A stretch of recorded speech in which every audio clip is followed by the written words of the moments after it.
Shalom. First and foremost, I want to give all praises, honor, and glory to Yahweh, Bahasham, Yahweh Shai, Bahasham, Racha Kodesh. Double honors to the elders and the apostles of Great Millstone, and peace and blessings to the elect. And today we're going to go into the book of Luke, the 20th chapter.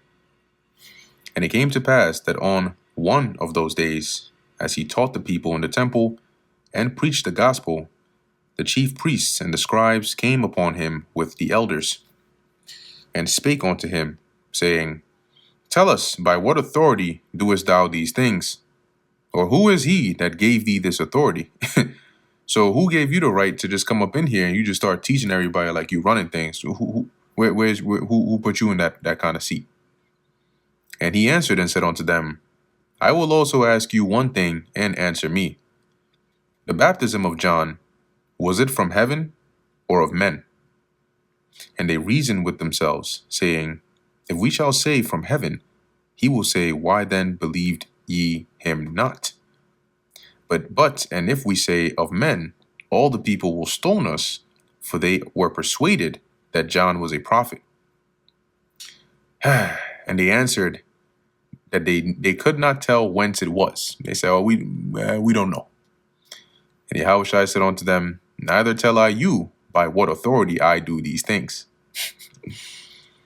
Then began he to speak to the people this parable.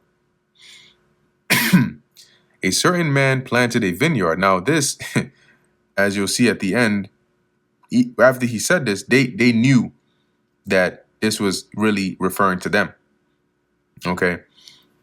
So it says here, a certain man planted a vineyard and led it forth to husbandmen and went into a far country for a long time. And let's read this in the NLT. Now Yahushua turned to the people again and told them this story. A man planted a vineyard, leased it to tenant farmers, and moved to another country to live for several years. Now, the man who planted the vineyard is the Most High, right? That's in the parable. These are the symbolisms of it, right? That would be the Most High. The vineyard would represent Israel, and the husbandman here would represent the the leaders, right, and the nobles, those put in positions to take care or prune or watch the vineyard. And at the season he sent a servant to the husbandman that they should give him of the fruit of the vineyard, but the husbandman beat him and sent him away empty. And again he sent another servant, and they beat him also, and entreated him shamefully, and sent him away empty. And again he sent a third, and they wounded him also, and cast him out. And these servants will represent the prophets, right, that the Lord sent to guide, right, and lead Israel in the right path. But as you would see, they were rejected, they were wounded, they were slain, being spearheaded mainly by the people, but being led by these wicked leaders, i.e. these husbandmen. Then said the Lord of the vineyard, What shall I do? I will send my beloved son. It may be they will reverence him when they see him. But when the husbandmen saw him, they reasoned among themselves, saying, This is the heir. Come, let us kill him, that the inheritance may be ours. And the son of the husbandman would represent Yahushua. And him saying that, they're thinking in their heads, this guy, because they wanted to kill him. They wanted to eliminate him. They said that in their minds, but they just didn't know how to go about it yet. So they cast him out of the vineyard and killed him. What therefore shall the Lord of the vineyard do unto them? He shall come and destroy these husbandmen, and shall give the vineyard to others, ones that will actually, care for it in the right way, lead it in the right way. And when they heard it, they said, God forbid. So when the people heard it, like, no, God forbid that something like that would happen, or that he would do that. And he beheld them and said, What is this then that is written? The stone which the builders rejected, the same is become the head of the corner. So basically, after they said that, he looked at him and said, okay, so in that case, what does this mean? And he quoted this precept, right? NLT, Yahushua looked at them and said, then what does this scripture mean? The stone that the builders rejected has now become the cornerstone. And that stone is a representation of Yahushua. And the cornerstone is like the foundational piece, all right, where you build the rest on top of. And so they rejected Yahushua, but he, you know, being basically the greatest of them all, or of us all, is the same stone that was rejected, but as it says, has become the head of the corner. Verse 18, it says here, all whosoever shall fall upon that stone shall be broken, but on whomsoever it shall fall, it will grind him to powder. Which in a nutshell represents that all they that reject the Lord would pretty much suffer that judgment, okay, for having rejected the Lord. And that's why at his birth, when he was young, I think it was Simon who said he is set up for the rising and falling of many in Israel. And the chief priests and the scribes the same hour sought to lay hands on him. And they feared the people, for they perceived that he had spoken this parable against them. See? Because they would be likened onto those husbandmen who hurt and killed the servants and then the son, or the heir. And they watched him and sent forth spies, that they should feign themselves just men, that they might take hold of his words, that so they might deliver him onto the power and authority of the governor.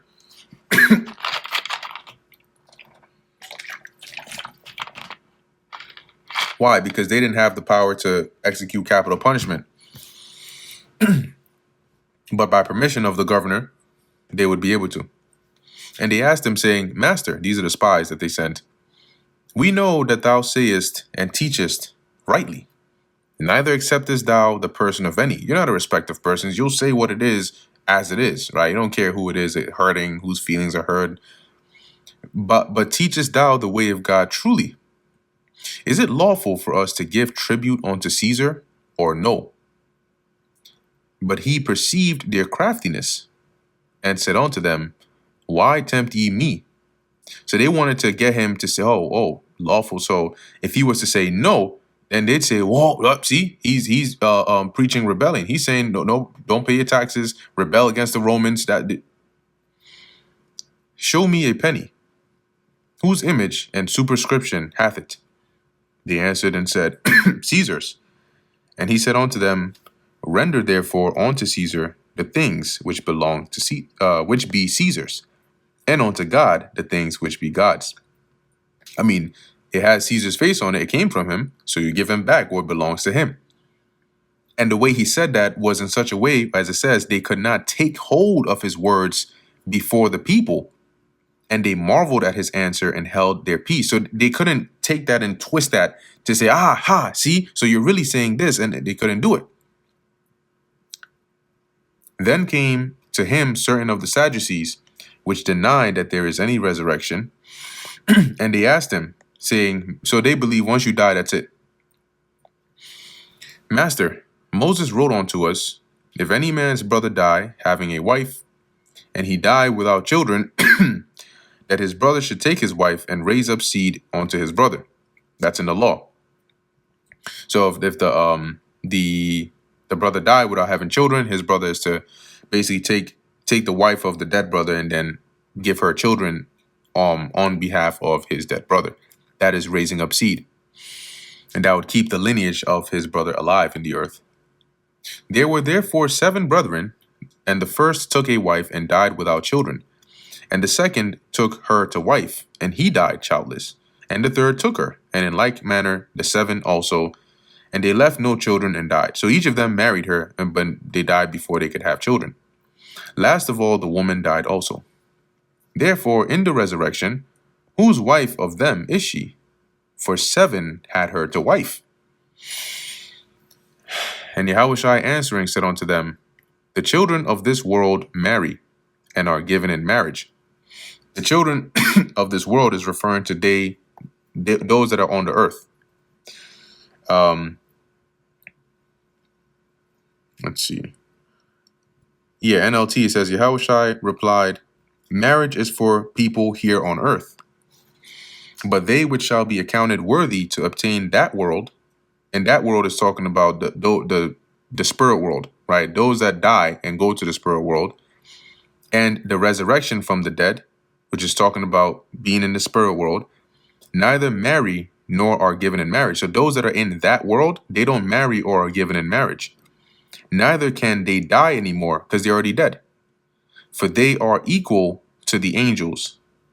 So just like the angels don't marry or give in marriage, the angels don't die. And are the children of God because they're all spirits. Like when you die and you go to the spirit world, you're likened unto an angel. Being the children of the resurrection, i.e., those in the spirit world. And it's in the same conversation is had, right, when you go into the book of Matthew, and it's worded a bit clearer over there, right? In the book of Luke here, it sounds a bit more confusing, but the same point is made in the book of Matthew. See if I can find it. Let's take a look here at Luke 20.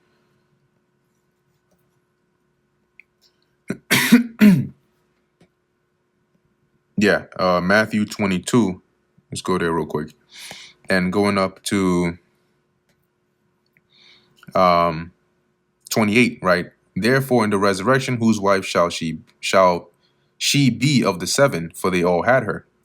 Yahushua answered and said unto them, Ye do err, not knowing the scriptures, nor the power of God. For in the resurrection they neither marry nor are given in marriage. Now, typically when you see the word resurrection, you're thinking of, basically somebody who's being raised up from the dead, right? Because you have resurrect, which here it says raising up from the dead of those restored to life, right? But in the context of the conversation they're having, the resurrection is referring to those in the spirit world. So for in the resurrection, they neither marry nor are given in marriage. When you die and you go into the spirit world, there is no marriage. There is none of that going on over there. That is of the earth. That is of the flesh. But they are as angels of God in heaven. But as touching the resurrection of the dead, have ye not read that which was spoken unto you by God, saying, I am the God of Abraham and the God of Isaac and the God of Jacob? God is not the author of the God of the dead, but of the living. Okay, so now let's go back to the book of Luke. And the way that we know this is the spirit world is because if this is talking about resurrection, as in somebody who died and was brought back to life, why would the Lord say that they neither marry nor are given in marriage? Because if they're brought back to life and they're on the earth, you do marry and are given in marriage on the earth.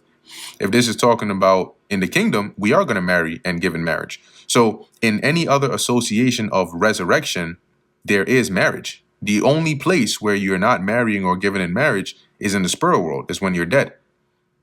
Okay. Anywhere else, whether it's the kingdom or it's in this lifetime or it's on the earth, that is a thing that happens here.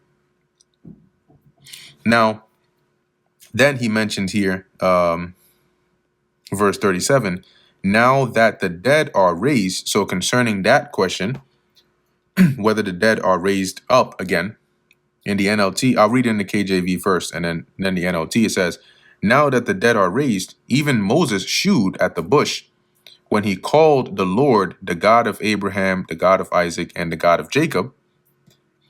For he is not a God of the dead, but of the living, for all live unto him. So in the NLT, it says, but now as to whether the dead will be raised, even Moses proved this when he wrote about the burning bush. Long after Abraham, Isaac, and Jacob had died, he referred to the Lord as the God of Abraham, the God of Isaac, and the God of Jacob. NLT, so he is the God of the living, not the dead, for they are all alive to him. Meaning, Abraham, Isaac, and Jacob, though they may have died in their generations, are still alive, right? In the sense that they still exist and they still would come back on the earth, in different incarnations and live. So the dead being raised, the Sadducees, remember, they're saying this because they didn't believe that there's anything after death, right? That's it. Once you die, you just cease to exist. And that was one of the main difference they had between them and the Pharisees. And this is what Yahweh Shai is saying, that Moses in his the way he referred to the Lord at the burning bush was as a God of the living, right? He referred to the God of Abraham, Isaac, and Jacob as like present tense, as though they were yet alive. Okay, and that's going to show that he is the God of the living, not the dead. So if he is the God of the living and not the dead, then the God of Abraham, Isaac, and Jacob would refer to them being living and not dead. Okay, so long story short, what the Lord was saying onto him or onto them was, one, your question is invalid. You're asking this because you don't understand the scriptures. This who's gonna be whose wife and all that in the resurrection, in the spirit world, there is no such thing. That's things that happen here on the earth. Number two, concerning whether people raise from the dead or not, we are all alive unto the Lord. Whether you're in the spirit world or you're on the earth, to the Lord, you're quote unquote living, right? Because you don't just cease to exist like the Sadducees thought. Verse 39, then certain of the scribes answering said, Master, thou hast well said. And after that, they durst not ask him any question at all. Then he said unto them, how say ye that the anointed is David's son? And David himself saith in the book of Psalms, the Lord said unto my Lord, sit thou on my right hand, till I make thine enemies thy footstool. David therefore calleth him Lord. How is he then his son? Then in the audience of all the people, he said unto his disciples. So when he said this, they were all, cooked. They couldn't answer that. And that's because David saying that, what they didn't understand was the spirit that was in the son of David was the spirit of David's Lord, which was Yahushai. The spirit of the Messiah was the same spirit that was in Solomon. Okay, that's how he could be his son, but also the Lord at the same time. Then in the audience of all the people, he said unto his disciples, beware of the scribes, which desire to walk in long robes and love greetings in the markets, and the highest seats in the synagogues and the chief rooms at feasts, which devour widows' houses, and for a shoe make long prayers. The same shall receive the greater damnation. Yeah, because they're a bunch of hypocrites, and they do it for vainglory. In the NLT, it says yet they shamelessly cheat widows out of their property, and they pretend to be pious by making long prayers in public. Because of this, they will be severely punished. And that brings us to the end of the book of Luke, the 20th chapter. Lord willing, that was edifying to the elect. In closing, I want to give all praises, honor, and glory to Yahweh, Bahasham, Yahushai, Bahasham, Racha Kudash. And until next time, Shalom.